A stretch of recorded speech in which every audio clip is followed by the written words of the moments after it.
现在提起或许难以置信，不过在2014年，当漫威凭借复仇者联盟改写整个电影产业，钢铁人、美国队长、雷神索尔三大巨头接连推出续作，整个漫威宇宙正势不可挡的时期，却有一部电影在上映前遭受不小质疑，甚至被预测将会是漫威最失败的作品。毕竟在当时英雄就要高大上的时空背景下，任谁都无法想象这5个自称星际义工队只会偷拐抢骗的乌合之众能搞出什么名堂。然而事实证明，英雄不怕出身低，他们不仅以幽默逗趣的人设和出乎意料的剧情反转打了一场漂亮的翻身仗，更在接下来的9年间速度拯救全宇宙，并在对抗萨诺斯的过程中起到至关重要的作用。但天下没有不散的宴席，随着各大元老的相继隐退，以及导演詹姆斯·康恩接下 DC 掌门人的决定，这个带给我们无数欢乐与惊喜的宇宙天团，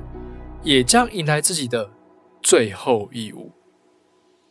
尽管这个消息令无数观众感到不舍，但对粉丝们来说更在乎的还是能否给这群英雄一个体面的道别。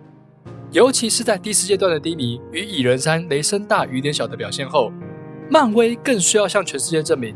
他们依然能做出满足观众期待的优秀作品。那么，这部《星际义工队3》做到了吗？这么说吧，在看完这部电影后，如果要跟一个从来没接触过漫威宇宙的人推荐一个系列观赏，我会毫不犹豫地回答：星际义工队。它或许不是最符合超级英雄想象的电影，也没有瞠目结舌的壮观场面或意味深长的反思寓意，却绝对是这个电影宇宙最让人感同身受、笑中带泪，并在回味无穷时不禁嘴角上扬的动人系列。而更让人欣慰的是，《星际义工队3》终于找回了漫威的成功配方，为角色而生，而不是为宇宙而活。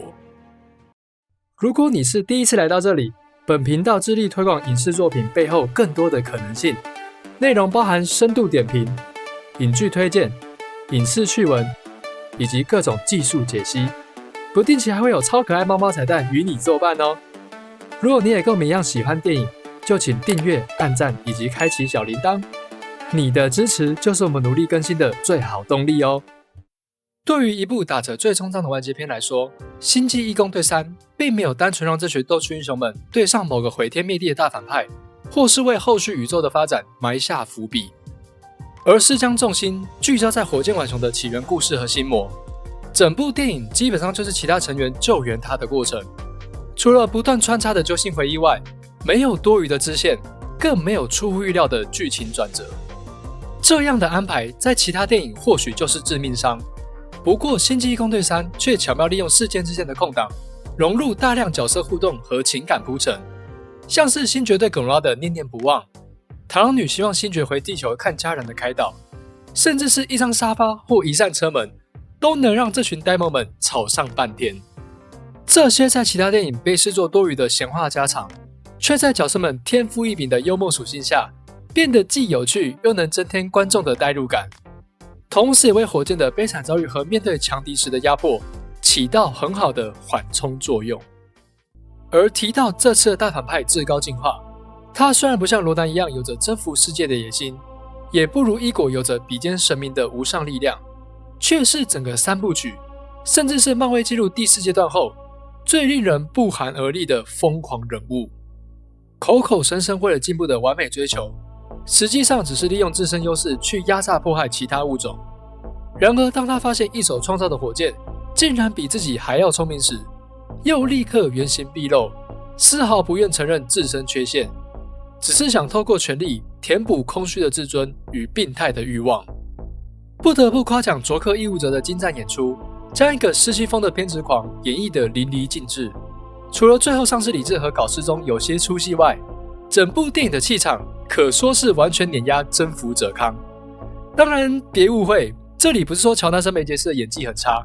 而是漫威真的要为这位终极反派多下点功夫了。不过最终至高进化还是无法避免的走上漫威电影的既定套路，同样因为轻敌败给了星际义工队，在诸多反派中也不过又是个活该的坏蛋。但如果我们将他的行为延伸到现实，不难发现这个以物种迫害为切入点的故事，不也正影射了人类实际犯下的暴行吗？而有趣的是，如果只是单纯将动物保育作为隐藏的主题，不免会让观众感到太过说教和枯燥。但星际义工队却没有在这方面太过用力，或一昧的要求观众同情这些被实验的动物，而是为他们塑造了不亚于主要角色们的丰富性格，让观众能真实的感受他们对彼此的重视和自由的渴望。正如詹姆斯·冈恩在采访时透露，他当初接下这个系列第一个想好的就是火箭的故事。整个系列可以说用了倒叙的手法，先让观众认识每个经历不同却同样支离破碎的成员后，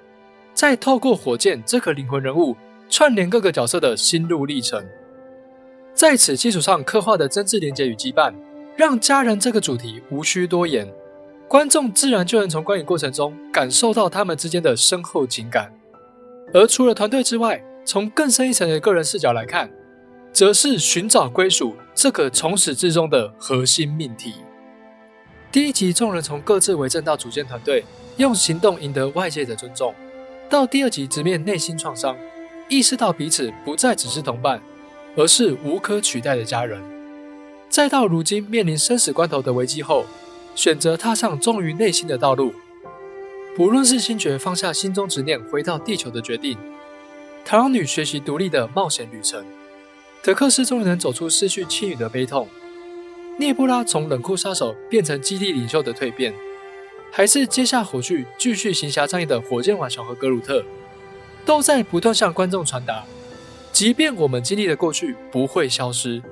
即使我们都被外界当作异类，每个人都还是能有第二次机会，可以活成自己想要的模样。原生家庭的缺失是星际义工队共同的创伤，却是他们能包容与理解彼此最重要的关键。重新学会如何去爱和被爱的他们，也将要各自航向美丽永恒的天空。所以尽管严格来说，星际义工队3整体剧情依旧没什么深度，新登场的亚当术士也只是走个过场而已，说好的最终章到头来也是个开放式结局。但这一切在巧妙的节奏掌控与人物描绘、头尾呼应的经典曲目搭配，以及终于回归水准的画面表现下，尤其是走廊一镜到底的打斗戏，真的超级畅快，都让这部《星际义工队3》绝对是继《蜘蛛人无家日》后最值得进场的漫威电影。情感面上，更是近年来所有超级英雄电影中最引人入胜的精彩诠释。不论你是笑到眼角泛泪，还是被感动到欣慰不已，这些活出自我的小人物，都能让人重拾最纯粹的电影乐趣。这也不禁让人感叹，或许我们真正疲乏的并不是超级英雄这个类型，而是不断以各种故弄玄虚的宣传手法轰炸观众，却始终不愿花心力在角色身上的安排。所以能在这个电影宇宙与彩蛋当道的时代，好好的将故事回归角色本身，完整呈现一个关于归属与认同的故事，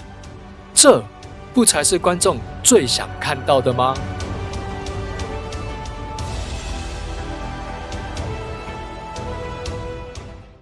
那么今天的影评就先到此告一段落咯。身为一个一有空就会去动物之家做志工的人，还是必须要在此呼吁大家，如果真的有想要饲养宠物，请爱它就为它负责到底，也请领养代替购买。如果宠物有任何行为问题，现在网络上有很多相关的课程与资源可以咨询，千万不要认为打骂就可以解决问题哦。最后也想问大家，最不舍哪个角色离去，又最希望在未来看到哪个角色回归呢？关于这部电影或影片有任何的想法，都欢迎留言告诉我们。那么下部影片很快就来，就让我们不见不散啦！如果你觉得我做的不错的话，请帮我按赞和订阅，并开启小铃铛，这样才不会错过之后的更新哦。电影不只是娱乐，也是各式人生的缩影，它来去之间总会有个画面令你驻足。欢迎各位爱电影、爱人生的朋友来与我们一同学习这门平凡且伟大的艺术。电影学，学电影，我们下回再见喽。